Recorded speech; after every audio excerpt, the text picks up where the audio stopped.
Hello, good morning, welcome back my new study blog.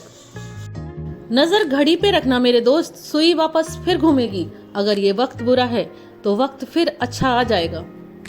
सिर्फ जरूरत है हिम्मत रखने की। तो आज के मॉर्निंग में अपने टाइम पर हुई थी, 3 बजे उठ गई थी। 3 बजे से मैंने अपनी स्टडी को स्टार्ट किया और अपनी स्टडी को स्टार्ट करते ही मैंने सबसे पहले आज ल्यूसेंट खोलकर उससे कुछ फैक्ट को, कुछ चीज़ों को पढ़ने की कोशिश की थी, क्योंकि ल्यूसेंट से कुछ बहुत सारी चीज़ें होती हैं जो मैं ल्यूसेंट से याद करती हूँ। तो मैंने आज ल्यूसेंट पढ़ना स्टार्ट किया था कि मुझे कुछ चीज़ें ल्यूसेंट से याद करनी थी, तो मैंने उसको ही सुबह पढ़ा। उसको 1.5 से 2 घंटे पढ़ती रही मैं ल्यूसेंट को। बीच में एक ब्रेक लिया था, लेकिन मैं उसको पढ़ती रही क्योंकि गर्मी हो रही है, तो गर्मी में थोड़ा सा मुझे ब्रेक की ज़्यादा जल्दी लगती है कंपेयर टू सर्दी के। सर्दी में ये था कि मैं 2-2.5 घंटे लगातार बैठी रहती थी, मुझे कभी नीड लगती नहीं थी कि उठना है, ब्रेक लेना है। लेकिन अब वो कंसिस्टेंसी ब्रेक हो रही है। अब मैं 2-2.5 घंटे लगातार नहीं बैठ पाती हूँ, मुझे 1-1.25 घंटे में ब्रेक की नीड हो जाती है कि हाँ ब्रेक चाहिए मुझे थोड़ा सा। ल्यूसेंट भी वैसे बहुत अच्छी किताब है, उससे हिस्ट्री भी पढ़ो तो उसमें काफ़ी चीज़ें अलग पढ़ने को मिलती हैं। जैसे हिस्ट्री में उसमें जो शुरुआत की गई है वो अगर अदर बुक्स पढ़ते हैं तो उसमें बहुत डीपली लिखा है, लेकिन हिस्ट्री में कुछ ऐसे फैक्ट लिखे हैं जो हमारे मतलब प्री एग्ज़ाम के लिए बहुत अच्छे लिखे हुए हैं। तो ल्यूसेंट भी मेरे हिसाब से तो पढ़नी चाहिए। पीसीएस के लिए ल्यूसेंट प्री के लिए ज़्यादा अच्छी है, वो पढ़नी चाहिए। तो मैं ल्यूसेंट भी पढ़ती हूँ, लेकिन अभी मैंने बहुत टाइम से पढ़ी नहीं है। आज उसको फर्स्ट टाइम उठाया था। वैसे तो पढ़ी हुई है ल्यूसेंट, लेकिन कई साल पहले पढ़ी हुई है, जब मैं तैयारी करती थी मेरी तब की पढ़ी हुई है।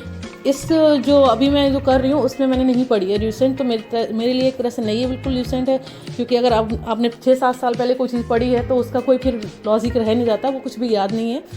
तो मैं ल्यूसेंट अभी स्टार्ट की है और मैंने सोचा है कि कम से कम उसको थोड़ा थोड़ा मैं लेकर चलूँगी ल्यूसेंट के लिए, क्योंकि प्री के लिए काफ़ी मेरे लिए मुझे लगता है कि ठीक होती है। उससे काफ़ी सारी चीज़ें होती हैं जो हम उससे कवर कर सकते हैं।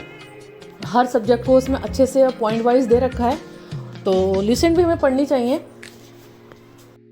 बाकी तो मैंने अपनी बुक्स को बहुत कम ही रखा है, मेरे पास ज़्यादा बुक्स नहीं है। एनसीईआरटीज़ लगभग सारी एनसीईआरटीज़ हैं। बाकी ल्यूसेंट है, मेन बुक्स 3-4 मेन बुक्स हैं जो बहुत ज़्यादा होती हैं। बाकी पीवाईक्यू की बुक्स हैं, तो बस इन्हीं को मेरे को बार बार रिवाइज़ करना है। जैसे पॉलिटी पढ़ी हुई है, इकोनॉमिक्स मेरी पढ़ी हुई है।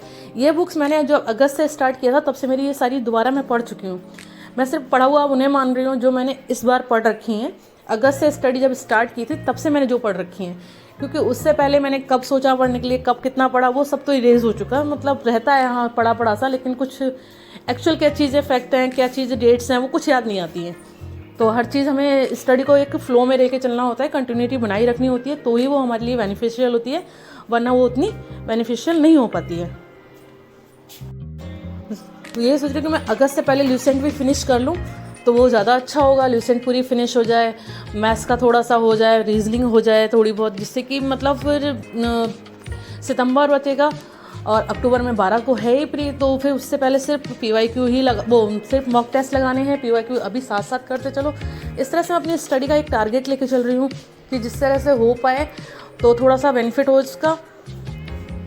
क्योंकि मैंने संडे को एक मॉक टेस्ट लगाया था तो उसमें कुछ स्कोर भी अच्छा नहीं रहा, तो थोड़ा लगा कि मतलब 1 लाइनर वाले क्वेश्चंस हैं जैसे जो ल्यूसेंट वगैरह है वो भी पढ़नी पड़ेगी।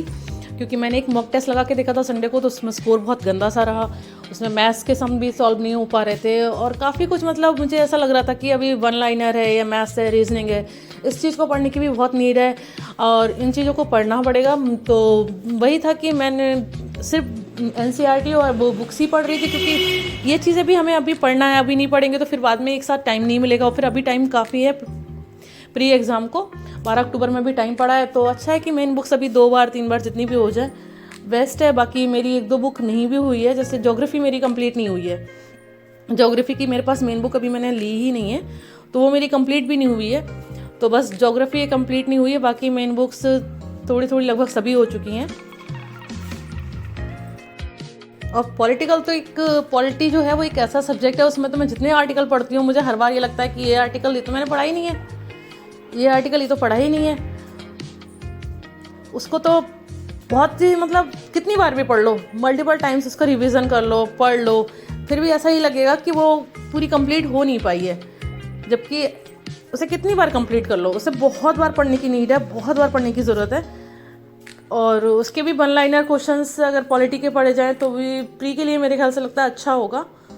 फ़िलहाल मेरे पास उसकी कोई वन लाइनर बुक तो नहीं है, मैंने पॉलिटी की जो मेन बुक है लक्ष्मीकांत वही पढ़ रखी है, उसके अलावा मैंने कुछ नहीं पढ़ा है और उसको दोबारा रिवाइज़ करना भी बाकी है। लेकिन वही कभी कभी टॉपिक कर लेती हूँ, जैसे अभी मैंने कुछ दिन पहले हाई कोर्ट किया था, सुप्रीम कोर्ट किया था, दोबारा से रिवाइज़ किए थे इन टॉपिक्स को। कभी कभी जो भी टॉपिक मन करता है मैं उसको रिवाइज़ कर लेती हूँ, या फिर कभी जैसे नहीं हो पा रहा है, जैसे संडे है सैटरडे है, उसको मैं नहीं रखती हूँ पढ़ने के लिए, रिवाइज रखती हूँ कि रिवीजन करना है मुझे उस दिन। तो रिवीजन में फिर मैं जैसे मन किया कि उस हफ्ते का पढ़ा हुआ अगर रिवाइज जल्दी हो गया तो फिर कोई टॉपिक पॉलिटी का ही ले लेती हूँ मैं, कोई पॉलिटी का पढ़ लिया, उसको रिवीजन कर लिया, या फिर वीडियो से ही कर लिया रिवीजन।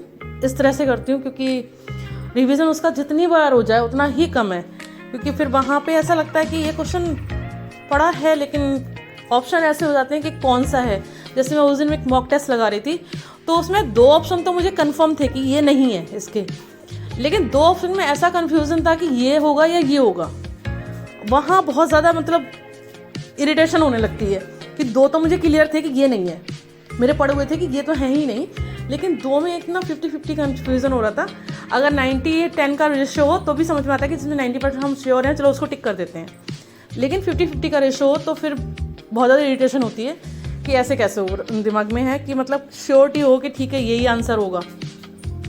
जब भी मॉक टेस्ट या मैं कोई एग्ज़ाम देने बैठती हूँ तो जो क्वेश्चन मुझे नहीं आता है उसमें इतना बुरा नहीं लगता है, लेकिन जिसमें लगता है कि हाँ ये ऑप्शन या 2 ऑप्शन में या किसी में ऐसा 50-50 का लगे कि हाँ नहीं ये हो सकता है या ये हो सकता है, तो वहाँ थोड़ा सा ज़्यादा मतलब वो लगता है या तो ये चीज़ पढ़ी नहीं होती या फिर क्लियर इतनी माइंड में होती कि हाँ ठीक है यही इसका आंसर होगा। तो फ्रेंड्स, आपकी स्टडी कैसी होती है, आपके साथ ऐसा होता है, आपके कितने एक्यूरेसी आती है?